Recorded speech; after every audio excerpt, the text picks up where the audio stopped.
नमस्कार, बहुत स्वागत है आपका। एनडीटीवी मध्य प्रदेश छत्तीसगढ़ देख रहे हैं आप। आपके साथ मैं हूं आसिफ शेख। आर्थिक संकट से जूझ रही मध्य प्रदेश सरकार के वित्त विभाग ने 33 विभागों के 70 से अधिक योजनाओं पर वित्तीय पाबंदी लगा दी है। इन योजनाओं के लिए पैसा खर्च करने से पहले वित्त विभाग की हरी झंडी चाहिए होगी, यानी कि वित्त विभाग की मंजूरी के बाद ही विभाग इन योजनाओं में पैसे खर्च कर सकेंगे। जिन योजनाओं पर वित्तीय पाबंदी लागू की गई है वो सीधे सीधे आम लोगों से ताल्लुक रखती हैं। वित्त विभाग की ओर से जारी आदेश में यह बताया गया है कि यह पाबंदी मार्च 2025 तक लागू रहेंगी। मतलब साफ है कि नया वित्तीय वर्ष शुरू होने से पहले तक ये रोक इसी महीने से लागू रहेंगी। मध्य प्रदेश में अब सड़क मरम्मत, शहरी सड़कों के सुधार के लिए कायाकल्प योजना, पीडब्ल्यूडी की सड़कों के सुधार, उन्नयन, डामरीकरण और नवीनीकरण के लिए वित्त विभाग की अनुमति जरूरी होगी।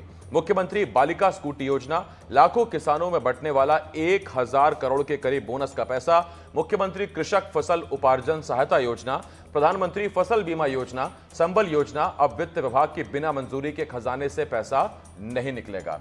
सीएम सोलर पंप स्कीम, बेरोजगार युवक युवतियों को रोजगार की ट्रेनिंग, उच्च शिक्षा के लिए विदेश अध्ययन, तीर्थ यात्रा योजना के लिए भी वित्त विभाग की अनुमति जरूरी होगी। दरअसल मध्य प्रदेश सरकार वित्तीय प्रबंधन में जुटी हुई है। फिलहाल एमपी सरकार ने 4 लाख करोड़ से अधिक का कर्ज लिया हुआ है। अगस्त महीने में सरकार दूसरी बार कर्ज लेने जा रही है। इस तरह से सिर्फ एक महीने में ही सरकार अब तक 10,000 करोड़ रुपए का कर्ज ले लेगी। लगातार कर्ज लेने के बाद अब जनता से जुड़ी योजनाओं में भी कटौती देखने को मिल सकती है। अब सवाल यह है कि वित्तीय पाबंदी के पीछे की वजह क्या है? प्रदेश का क्या आर्थिक संकट है? क्या फ्रीबीज ने कई राज्यों की सरकारों का बजट बिगाड़ दिया है? क्या कई राज्य सरकारें आर्थिक अनुशासन बरतने में नाकाम रही हैं?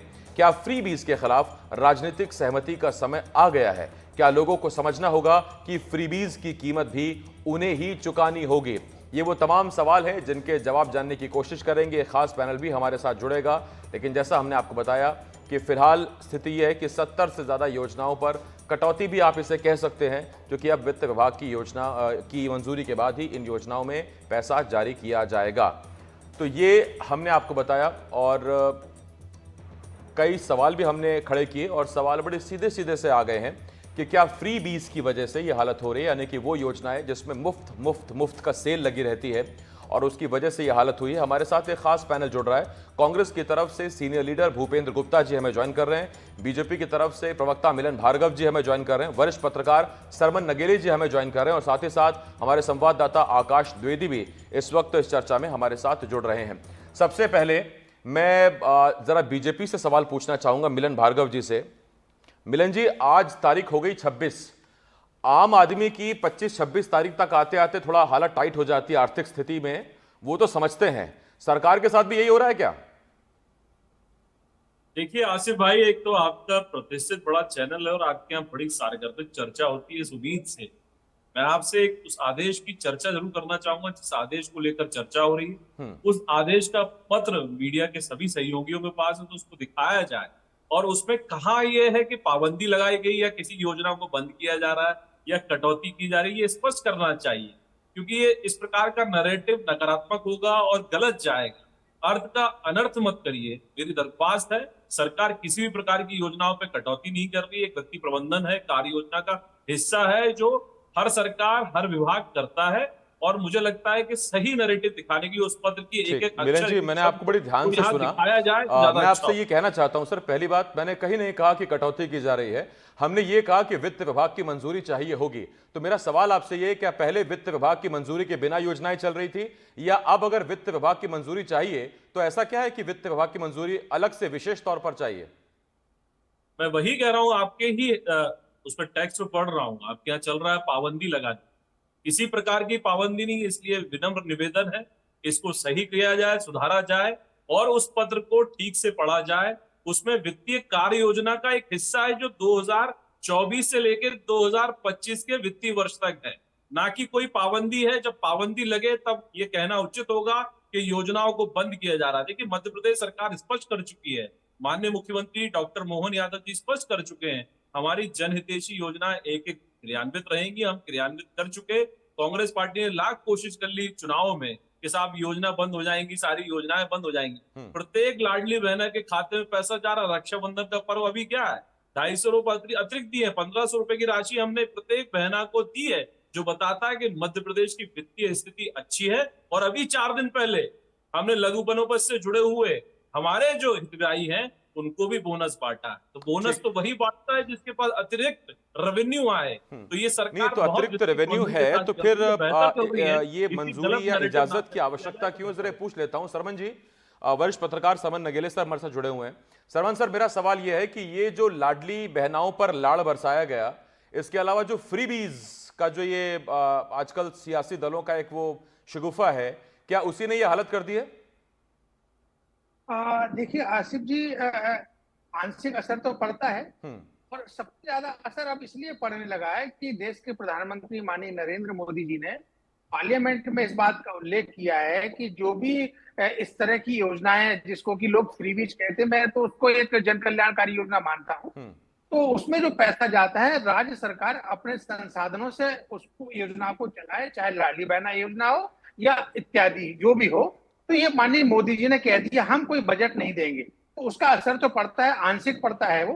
लेकिन जहां तक जो आपने जो विषय रखा है माननीय आसिफ जी, मैं वित्तीय विभाग से जुड़े हुए कुछ 5-7 बिंदुओं पर आपका ध्यान आकर्षित करूंगा। देखिए, पहला तो ये है कि राज्य सरकार यदि कर्ज लेती है तो कर्ज लेने में उसको जो आरबीआई एक्ट है वो उससे बोरो तो नहीं जा रहा है, उसके अधीन है कि नहीं, उसके नीचे है कि नहीं, उस पर ध्यान देना चाहिए। और कर्ज लेने के बाद राज्य सरकार खर्च कहाँ कर रही है और पाबंदी क्यों लगा है? देखिए, खर्च करने के ऊपर निर्भर ये करता है कि क्या आप जो है ना, ये जो सैलरी पे बांट रहे हैं या जो फ्रीबीज कर रहे हैं। हाँ, आप इन्वेस्टमेंट करें तो खर्च करने का कोई महत्व होता है, और सरकार को इस पर ध्यान देना चाहिए कि कहाँ हमारा पैसा जा रहा है। इसके साथ साथ जो आपने कहा कि ये जो वित्त विभाग ने इतने विभागों पर जो एक अनुमति लेने की एक नया आदेश जारी कर दिया है, तो मेरी जानकारी ये है कि राज्य सरकार समय समय पर अपनी वित्तीय स्थितियों को देखते हुए इस तरह के निर्देश, इस तरह के आदेश जारी करती है, और वो उसी कड़ी का हिस्सा है यदि जारी किया है तो। अब इसके बाद सवाल ये उठता है कि सरकार को इस पर भी फोकस करना चाहिए कि खर्च कहाँ करें और खर्च कहाँ ना करें, कहाँ करें। इस पर सरकार को विशेष फोकस करना चाहिए, जैसा कि आपने भी जिक्र किया जो बाकी योजनाएं चलती हैं, लाभकारी योजनाएं, और कहाँ ना करें। देखिए, जो लीकेज है राज्य में बहुत सारे हैं, सरकार उस पर फोकस करे तो क्या कर्ज की जरूरत नहीं पड़ेगी। फिर साथ में जो आपके जो सर्विस क्लास पर लगभग 40% पैसा जो है ना, वो सर्विसेज क्लास के जो वेतन है, भत्ते हैं, बाकी चीजें हैं, गाड़ी घोड़े हैं, मंत्रियों के बंगले हैं, एसी हैं, 4-4 गाड़ी लगी हुई है, स्टाफ बिल्कुल अनादुत काम कर रहा है, आउटसोर्सिंग लोग काम कर रहे हैं, इन पर पैसा बहुत ज्यादा खर्च होता है। तो सरकार को इन सब चीजों पर ध्यान देना चाहिए। ठीक, मैं जरा सरमन सर आता हूं आपके पास, और भूपेंद्र जी भी वेट कर रहे हैं, उनके पास में आऊंगा। लेकिन पहले मैं जरा आकाश के पास जा रहा हूं। आकाश, मिलन जी ने जो आपत्ति उठाई है कि वित्तीय पाबंदी शब्द ठीक नहीं है, मेरा सवाल उनसे यही था, और मैं आपसे भी जरा इस पर जानना चाहता हूं क्योंकि आपने उस आदेश को देखा, परखा और हमको बताया। आकाश, मेरा सवाल बड़ा सीधा सा ये है कि अगर वित्त विभाग की अनुमति की आवश्यकता पड़ रही है तो इसका मतलब कुछ तो काला है, अदरवाइज पहले तो ऐसी किसी विशेष अनुमति की इजाजत नहीं थी, और अगर थी तो अब ये नया आदेश क्यों? बिल्कुल, बहुत वाजिब जवाब है, सवाल है आसिफ। और ये आदेश मेरे पास है जो मिलन जी बार बार कह रहे थे दिखाने के लिए, मैं उनको दिखाना चाहूंगा। मैंने बकायदा इसे 2-3 बार पढ़ा है, और किसी भी योजना की बंद होने की बात ना हम कर रहे हैं ना इस आदेश में लिखा है, ये मिलन जी को सूचित हो। अब मैं इस बात को आगे बढ़ाऊंगा। अगर वित्त विभाग की अनुमति उन योजनाओं के लिए लेनी पड़ रही है जो सीधा जनता से ताल्लुक रखती है, भोपाल की सड़कें उखड़ी हुई हैं, नगर निकाय की सड़कें उखड़ी हुई हैं, पीडब्ल्यूडी का जो काम है सड़क मरम्मत का, उसके लिए भी वित्त विभाग से अनुमति लेनी पड़ेगी। तो हालात समझिए कि वित्तीय स्थिति ठीक नहीं है। सरकार वित्तीय प्रबंधन की कोशिश कर रही है, क्योंकि मध्य प्रदेश के बजट का आकार जो है वो 3,75,000 करोड़ के आसपास का है। यह मध्य प्रदेश सरकार का बजट है। सरकार ने बजट का आकार बढ़ाया है, लेकिन सरकार के ऊपर जो कर्ज है वो 4 लाख करोड़ से ऊपर है। तो मिलन जी और आसिफ, आप दोनों समझिएगा कि कितना अंतर है, यानी कि बजट के आकार के बराबर सरकार के ऊपर कर्ज है। कर्ज लेना गलत नहीं है, ये सभी राज्य सरकारें लेती हैं। एफआरबीएम एक्ट 2003 के मुताबिक राज्य सरकारें जीएसडीपी के 3% हिस्से तक ही कर्ज ले सकती हैं। और सर्वविदित है, ये मध्य प्रदेश में लगभग लोग जानते हैं कि मध्य प्रदेश सरकार कितना कर्ज ले रही है। हालात इसलिए चिंताजनक है क्योंकि एफआरबीएम एक्ट 2003 के तहत जब हम जीएसडीपी तक पहुंचते हैं तो देखते हैं कि मध्य प्रदेश सरकार जो एक तय सीमा है उसके करीब पहुंचने वाली है, इसलिए चर्चा अभी बहुत जरूरी हो जाती है। और आने वाले समय में भी सरकार को कर्ज लेने की जरूरत पड़ सकती है क्योंकि बजट के आकार से अधिक जो कर्ज का भार है वो मध्य प्रदेश में हो चुका है। हालात आसिफ ये है कि अगर प्रति व्यक्ति ये आंकड़ा निकाला जाए तो 50,000 के आसपास हर व्यक्ति के ऊपर कर्ज है। तो सरकार की ये कोशिश है कि वित्तीय प्रबंधन किया जाए, फिजूल खर्ची बचाने के लिए सरकार ने आदेश जारी किया है। इसके पहले जुलाई में भी एक आदेश इसी तरीके का जारी हुआ था जिसमें कई और अधिक योजनाएं थी जिन्हें इस आदेश में हटाया गया है। उसमें मंत्रियों के बंगले के मरम्मत की भी बात थी, उसके लिए भी अनुमति वित्त विभाग की लेनी पड़ती तो थी। इस बार लेकिन अभी जो आदेश जारी हुआ है वो हटा दिया गया, दे दी गई है। जी जी, इस बार हट गया आसिफ। अच्छा, वो जरूरी होगा, ठीक है। मैं लौटता हूं इस पर आपके पास आकाश। हमारे साथ कांग्रेस की तरफ से सीनियर लीडर भूपेंद्र गुप्ता जी जुड़े हुए हैं। भूपेंद्र जी, अमूमन इस तरह के टॉपिक्स पे हम साल में 3-4 बार साथ बैठ जाते हैं, एक जब बजट आता है या जब आर्थिक विश्लेषण होता है या फिर जब ये कर्ज वाली बात होती है और जब लगता है कि हाँ नाक तक पहुंच गए, वो चाहे सरकारें आपकी हों या मिलन जी की हों, कई साल हो गए। लेकिन मैं आपसे पूछना चाह रहा हूं सर कि ये कोई 1 या 2 महीने के लिए कोई नोटिस नहीं निकला है कि थोड़ा 1-2 महीना आप देख कर चलिएगा, हिसाब से चलिएगा। ये दरअसल सीधा निकला है मार्च 2025 तक, यानी कि वित्त वर्ष के आखिर तक। तो मान के चले कि कुछ मामला गंभीर है, कुछ इस बार मुश्किल थोड़ी ज्यादा बढ़ी है। ये भारतीय जनता पार्टी की पिछली 20 साल की सरकारों का आप रिकॉर्ड देखेंगे तो पूरे 20 साल में जो प्रबंधन है वित्त विभाग का और बजटिंग का और वित्तीय संस्थाओं का, वो हर जगह बार बार रिफ्लेक्ट किया गया है और बताया गया है। और उसके बाद भी ये सरकार जो है स्वेच्छाचारिता से काम करती है। आपसे मैं ये बात कहना चाहता हूँ कि ये मध्य प्रदेश की सरकार की जो कारगुजारियां, वित्त विभाग अपने आप में एक बड़ा घोटाला है। इसकी जो कारगुजारियां हैं अब केंद्र सरकार की दृष्टि में भी आ चुकी हैं और वहां से जो स्क्रू टाइट हो रहा है उसके कारण ये सब जो है एक्सरसाइज करनी पड़ रही है। हर साल ये जो है वित्तीय प्रबंधन के नाम पर, खर्चों पर जो है रोक लगाने के नाम पर जो है ये बजट को रोक देते हैं और उसको जो है इकट्ठा मार्च के महीने में खर्च करते हैं।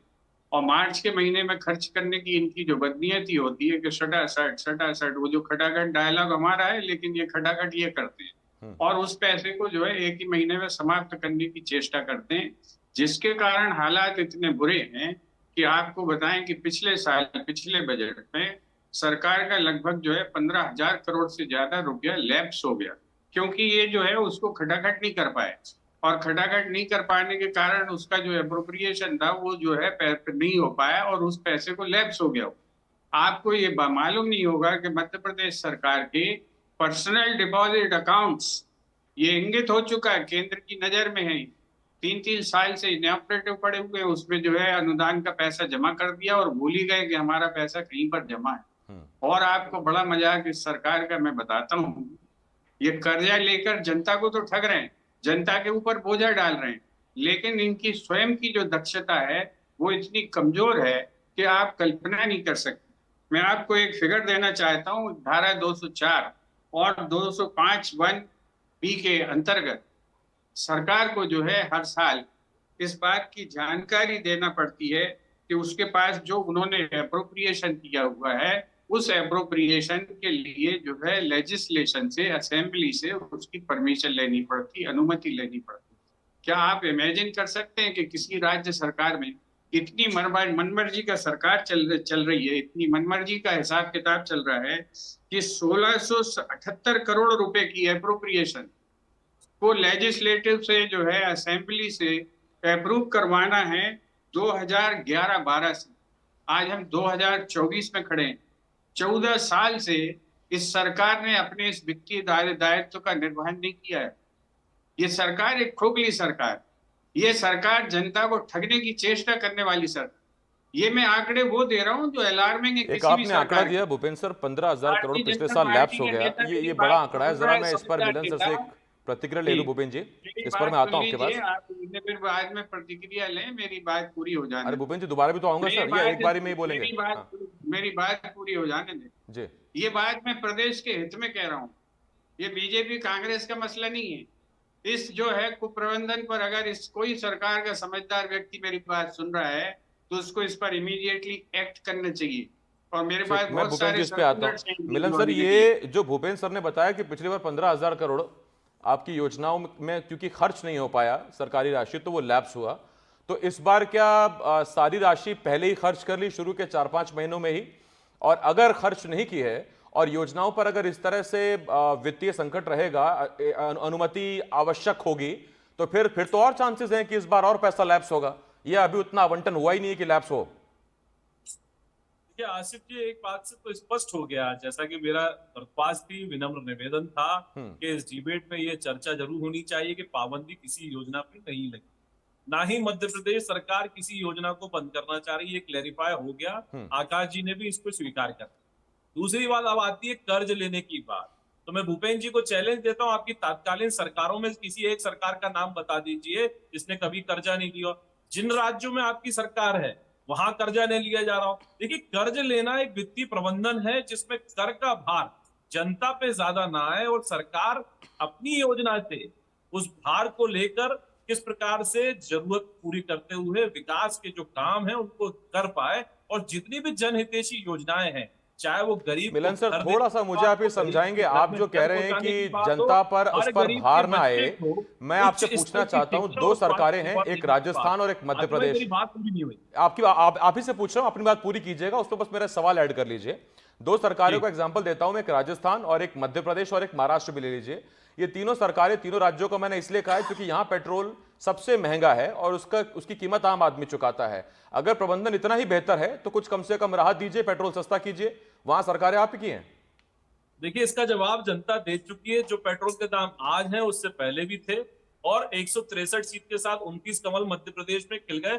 और लोकतंत्र में सबसे बड़ा जो परिणाम है वो यही है, इसकी स्वीकार्यता है। बाकी सब किसी चीज की स्वीकार्यता नहीं है। हम जनता के लिए चुने हुए, जनता के लिए करने वाली सरकार है। और पिछले 20 वर्षों से मध्य प्रदेश को बीमारू राज्य से यदि निकाल कर आए हैं, इसी वृत्ति प्रबंधन की ताकत से आए हैं। और जो लोग आरोप लगा रहे हैं, षड्यंत्र कर रहे हैं, ये वही लोग हैं जो मंदिरों पे तक टैक्स लगा रहे हैं अपनी जेबें भरने के लिए। वो घोटालों की बात करते हैं, क्योंकि एक से लेकर सैकड़ों प्रकार के घोटाले हैं जिसमें इनके शीर्ष नेता आज भी जमानत पर चल रहे हैं। पूछ लीजिए, क्या सोनिया जी, राहुल जी पर 420 के मुकदमे में जमानत पे चल रहे हैं या नहीं चल रहे हैं? जेल जा सकते हैं कि नहीं जा सकते हैं? पूछ लीजिए ना, कितने घोटाले हैं। कमलनाथ सरकार जब आई तो सारी योजनाओं को तालाबंदी कर सिर्फ आईफा वार्ड बनाने की योजना बना रहे थे। आईफा वार्ड के साथ पाउडर लगा के, क्रीम पाउडर लगा के, जैकेट पहन के कमलनाथ जी फोटो सेशन करा रहे थे।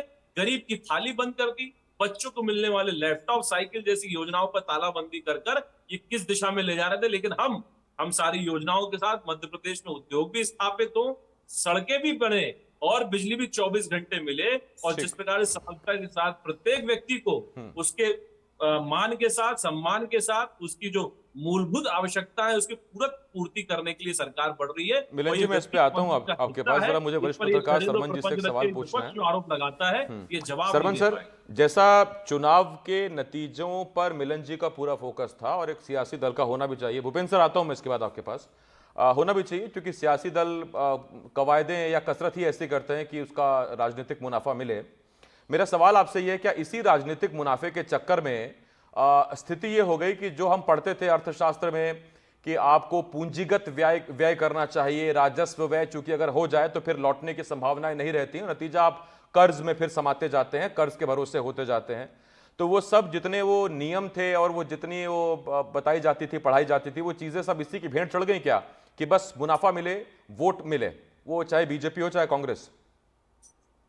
देखिए माननीय आसिफ जी, ये देश के लगभग सारे राजनीतिक दलों का एक ही लक्ष्य हो गया कि एन केन प्रकार हमारी सत्ता में हमको जो भी करना पड़े, कितनी भी योजनाएं, फ्री बीज की, जन कल्याण की योजनाएं चलाना पड़े, चलाएं हम, और हमारी सरकार बनना चाहिए। कर्ज हम जो है ना, जैसा कि आकाश जी ने भी कहा था, जो आरबीएन एक्ट है उससे ऊपर भी चले जाए, लेकिन हमारी सरकार बनना चाहिए।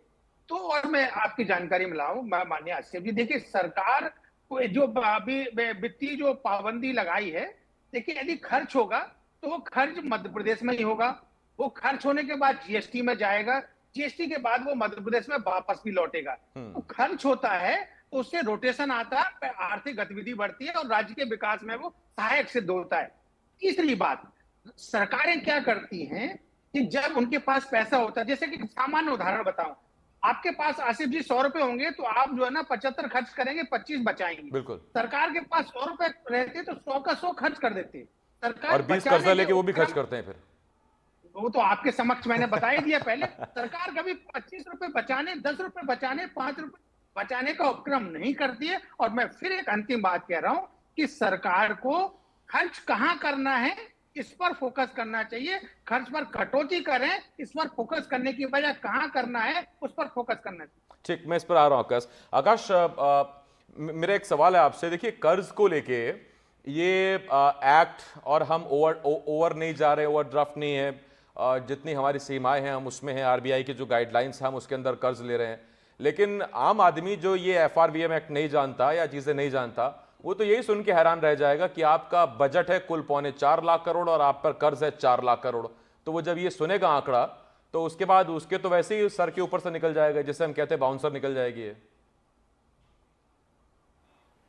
बिल्कुल, और ये होता भी है, चाहे मिलन जी कितनी भी बातें कर लें, लेकिन ये वास्तविकता में जो आप जब जमीन पर उतरेंगे तो जनता के बीच इस बात को लेकर नाराजगी आपको दिखेगी, और कई मर्तबा दिखती भी है, नहीं भी दिखती है। उनकी बात अपनी जगह ठीक भी है, लेकिन मुझे ये लगता है कि सरकार को आय बढ़ाने पर ज्यादा फोकस करना चाहिए कि किस तरीके से आय के स्रोत बढ़ाए जाए, न कि कर्ज लेने पर। हालांकि कर्ज हर सरकार लेती है, लेकिन हम जिस तरीके से कर्ज ले रहे हैं, जो हमारा एफआरबीएम के तहत जो लिमिट तय है जीएसडीपी का 3% हिस्सा लेना, उसके करीब पहुंचते जा रहे हैं। चिंता का विषय यही है। और क्योंकि मध्य प्रदेश में इसके पहले की सरकारों ने भी कर्ज लिया, अभी भी कर्ज लिया ही जा रहा है। अगर इस महीने की बात करूं तो 10,000 करोड़ के आसपास इस महीने का कर्ज लिया गया है। तो आम जनता को जो महंगाई की मार है उससे राहत मिलने की जो उम्मीद रहती है, उस पर कहीं ना कहीं पानी फिरता है। मध्य प्रदेश सरकार ने जो जुलाई में बजट पेश किया, उस बजट के अनुसार जो मध्य प्रदेश में राजस्व आय है वो 2.63 लाख करोड़ के आसपास है, और जो साल भर के खर्चे हैं वो 3.26 लाख के आसपास हैं। तो ये जब आप मैच करेंगे तो इन दोनों आंकड़ों में बहुत डिफरेंट नजर आता है। और इसलिए क्योंकि मार्च तक पाबंदी भी है और मार्च तक योजनाएं चलानी, क्योंकि नया वित्तीय वर्ष अप्रैल से शुरू होगा, तो उस बीच में भी कई बार कर्ज लेने की जरूरत पड़ सकती है, और ये बहुत साफ है। इसलिए वित्त विभाग अभी से वित्तीय प्रबंधन की कोशिश में जुट गया है। और सबसे बड़ी समस्या ये कि बहुत सारी ऐसी योजनाएं हैं जो सीधा जनता को कनेक्ट करने वाली है। एक उदाहरण मैंने दिया आपको सड़क का, इसी के तरीके से फसल बीमा योजना भी है इसमें, किसानों को मिलने वाला बोनस भी है इसमें, बालिकाओं को मिलने वाली स्कूटी है इसमें। तो आप समझिए कि वित्तीय प्रबंधन किस हद तक जरूरी है, और वित्त विभाग इस हद तक जाकर इस प्रबंधन की बात कर रहा है, इस पर पाबंदी लगा रहा है कि आप अनुमति लीजिए फिर पैसा खर्च कीजिए। अगर सब कुछ दुरुस्त होता तो वित्त विभाग से अनुमति लेने की जरूरत नहीं। मैंने वही मैंने पूछ लिया था ये मिलन जी से कि ये आदेश पहले भी था क्या, और अगर था तो अब क्यों निकाला गया, और अब अगर निकाला गया तो फिर क्यों नहीं मान रहे कि पैसा अपने पल्ले में थोड़ा कम है, थोड़ा सा हाथ टाइट करके चलना। और ये मानने में मुझे लगता है कोई शर्म या किसी भी तरह की दिक्कत की बात नहीं होनी चाहिए। भूपेंद्र जी, आपसे एक सवाल है मेरा। मुझे आज से 6 साल पहले की 2018 की एक घटना याद आ गई। जगदीश देवड़ा वित्त विभाग उस वक्त देखा करते थे, और उन्होंने साफ साफ ये कहा था कि कांग्रेस की सरकार आ तो गई है लेकिन आगे चलाएंगे कैसे, क्योंकि बजट अपने पास है नहीं, ये बयान आया था। और उनसे ज्यादा कौन आर्थिक स्थिति समझता था मध्य प्रदेश की। उस वक्त कमलनाथ से जीतू पटवारी से पूछा गया था कि जगदीश देवड़ा ने कहा पैसा तो है नहीं, सरकार कैसे चलेगी, तो आप लोगों ने कहा था कि हमारी नीयत साफ है। और उसके बाद हुआ ये कि कर्ज आप भी लेते चले गए। तो वो नीयत जो साफ थी, उसके बावजूद क्या आर्थिक स्थिति सुधरी थी? अगर सुधरी थी तो फिर क्या वजह थी कि आपको भी कर्ज लेने पड़े, और अच्छे खासे कर्ज लेने पड़े 15 महीने में? आपको इस बात की शायद जानकारी नहीं है, या आप लोग जानबूझ के ये रिसर्च नहीं करते कि हमारी सरकार पहली सरकार थी जिसने मूलधन लौटाया कर्जे का। इनने एक भी दिन लौटाया हो तो इनसे पूछ लें। इन्हें तो खैर कुछ पता ही नहीं होगा, लेकिन इनके किसी वित्त सचिव से पूछ लें, वो बता दे कि इन्होंने जो है जो प्रिंसिपल अमाउंट लौटाया हो तो हमारी सरकार ने लौटाया, कमलनाथ की सरकार ने लौटाया। कि किस मुंह से बात करेंगे हमसे? और मैं अभी आपसे बात कर रहा हूँ, ये सरकार 50,000 करोड़ कर्ज ले रही है आगे चल के। ये सिक्योरिटी गारंटी जो है मध्य प्रदेश की गिरवी रख के कर्ज ले रही है। ये बताना चाहिए था नगेले साहब को, चूक गए। ये जो है ये सिक्योरिटी गिरवी रख के कर्ज लिया जा रहा है। ये एफआरबीएम है वो कब की बाहर हो गई। और आपको एक बात और जानकारी दे देता हूँ कि ये 3% की लिमिट नहीं। मध्य प्रदेश ने जो है कागजी घोड़े दौड़ाकर जो रेवेन्यू सरप्लस के बजट बनाने के बाद इस लिमिट को बढ़वाया और इनको 4% की लिमिट ग्रांट हुई, वो भी जो है कंज्यूम हो गई। और ये जो है ये प्रदेश को पागल बनाने की योजनाएं चल रही। आपसे मैं ये कहना चाहता हूँ, ये फिगर नोट कर लीजिएगा भार्गव साहब, और अपनी सरकार से कंफर्म करिएगा। 27,559 करोड़ रुपया लैप्स हुआ है इसी साल। कर्ज कितना लिया आपने? अभी 10,000 करोड़ ले रहे हैं और 27,559 करोड़ रुपया आप कुएं में फेंक के आ गए। ये आपका वित्तीय प्रबंधन है, ये आपकी दक्षता है, ये आपका सुशासन है। किसको जो आप बेवकूफ बना रहे हैं? आप कौन सी सरकार चला रहे हैं? आपको इस बात का होश नहीं कि आपके नीचे की जमीन बची भी है कि नहीं बची। भूपेंद्र जी अगर सवाल पूछे तो 30 सेकंड रखिएगा फिर भार्गव जी के लिए। पूरी बात सुन लीजिए। रोज जो जुमले बांट रहे हैं लोगों को और विद्वान बनने की कोशिश कर रहे हैं, सुन लीजिए। ये आपके आंकड़े सरकारी बता रहा हूँ, आपको कुछ नहीं पता इसके बारे में, ना आप बात कर पाएंगे। अरे ये भी आप ही तय कर लेंगे भूपेंद्र जी, अगर उनको कुछ नहीं पता तो पूछ तो लीजिए, पता है कि नहीं पता। एक मिनट मिलन जी, एक मिनट, 30 सेकंड। हाँ 30 सेकंड से जल्दी भूपेंद्र सर। जलेबी बनाने में थोड़ी सच हो जाएगा। मेरे को आप बोलने दें तो ठीक है, नहीं तो मैं क्विट करूँ। आप जो है आसिफ जी आखिरी में वैसे ही बुला रहे हो आप। मैं काम की बात बता रहा हूँ इस प्रदेश की जनता के लिए, मैं इनसे डिबेट करने के लिए। भूपेंद्र जी आपको क्या लग रहा है, ये तीन लोग जो है ये क्या बात कर रहे हैं? मैं भूपेंद्र जी लौटा हूँ आपके पास। भार्गव जी, भूपेंद्र जी ने आपसे 2-3 सवाल पूछे हैं, थोड़ा जल्दी में उसका जवाब दे दीजिए। आप एक तरफ कर्ज ले रहे, भूपेंद्र जी कह रहे हैं कि आप योजना लैप्स करवा दे रहे हैं पैसा। मैं वो बंद कर रहा हूँ, जन्माष्टमी की पूजा करनी चाहिए। हाँ आपसे पूछा भार्गव जी, बोलिए। देखिए आसिफ जी, एक बात तो स्पष्ट है, कितनी गोल गोल जलेबी बना लीजिए, झूठ सत्य नहीं हो जाता। जो लैब्स की बात का षड्यंत्र और प्रपंच फैलाकर फिर ये अपनी राजनीतिक रोटियां सेक रहे हैं। कोई भी फंड लैब्स नहीं होता है, कैरी ऑन होता है। कोई भी योजना का दीर्घकालिक योजना पर क्रियान्वयन करने के लिए कई बार समय लगता है। हो सकता है 1 वर्ष का काम 1.5 वर्ष में हो, 2 वर्ष में हो, तो वो कैरी ऑन होता है। लेकिन चूंकि वित्तीय प्रबंधन में जब फंड बच जाता है तो उसको लैब्स नहीं कैरी ऑन बताया जाता है। जब लैब्स तब कहिए जब वो चला गया और काम नहीं हुआ हो। तो ये कांग्रेस पार्टी का शक्ल बन गया है। जमीन पर राजनीति कर नहीं रहे, झूठ फरेब के आधार पर सिर्फ फैलाई कर रहे हैं। इसकी जनता अपनी जवाबदेही दे चुकी है और सबसे बड़ा लोकतंत्र में यही जवाब कहते हैं कि चुनाव के जो नतीजे हैं वो जनता की मोहर है। बाकी तो स्थिति यह है कि फिलहाल 70 से ज्यादा योजनाएं ऐसी हैं जिन पर वित्त विभाग की मंजूरी के बाद ही पैसा रिलीज किया जाएगा। ये खुद आदेश निकाला गया है। बहुत धन्यवाद करता हूं मैं आपका मिलन भार्गव जी। इसके साथ साथ बहुत धन्यवाद आपका सरमन सर, और आकाश आपका भी बहुत बहुत शुक्रिया। एक छोटे से ब्रेक के लिए हमें यहाँ रुकना होगा, लेकिन एनडीटीवी मध्य प्रदेश छत्तीसगढ़ पर खबरों का सिलसिला लगातार जारी है। आप बने रहिए हमारे साथ।